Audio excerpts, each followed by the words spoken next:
I actually have a lot of love for Food Wars. For some reason, it actually keeps me happy and it actually keeps me energetic. But let's talk about that in a second, okay?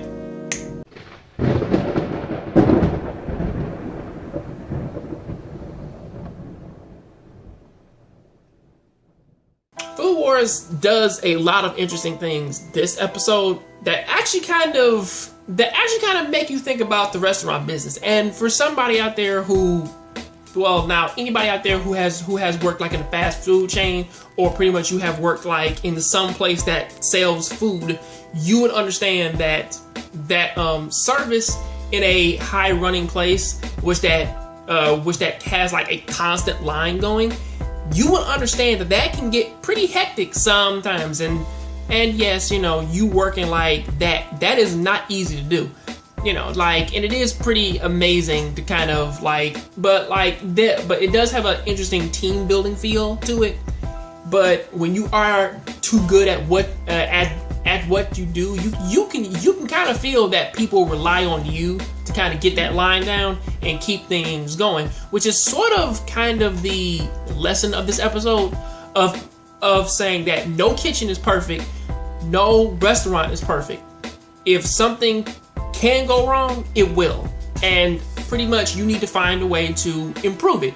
And they kind of really do that really well in this episode in terms of saying, okay, we have Hisako and we have Soma, and we have them in this dead-end restaurant that has poor service and gets all these rushes.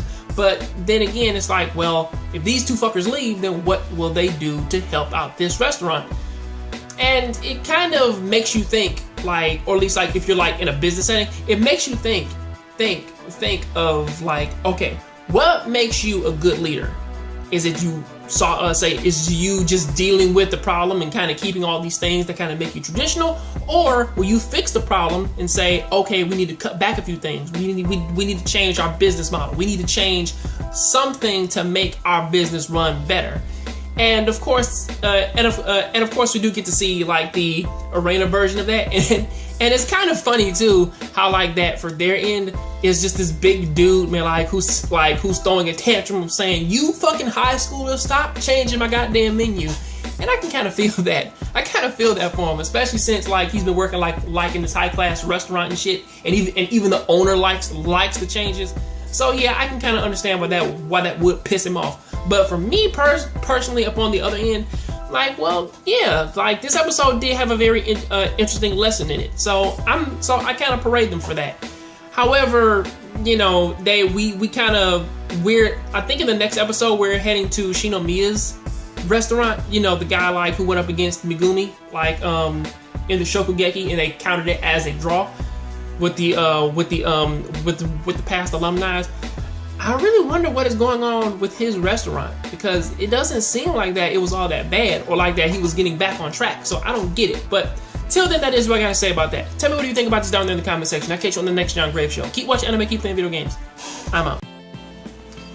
Hello, internet. Hopefully you loved that video, and pretty much you do feel the same way that I do about it. Because if you agree with me or you pretty much disagree, please leave me a comment. Follow me up on my other social media, Twitter and all the rest of the other stuff, which I'll kind of have to get back into.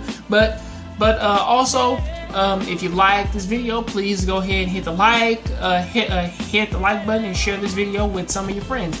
Till then, though, please click over right over here or over there, and you can go ahead and check out my latest video. So, see you.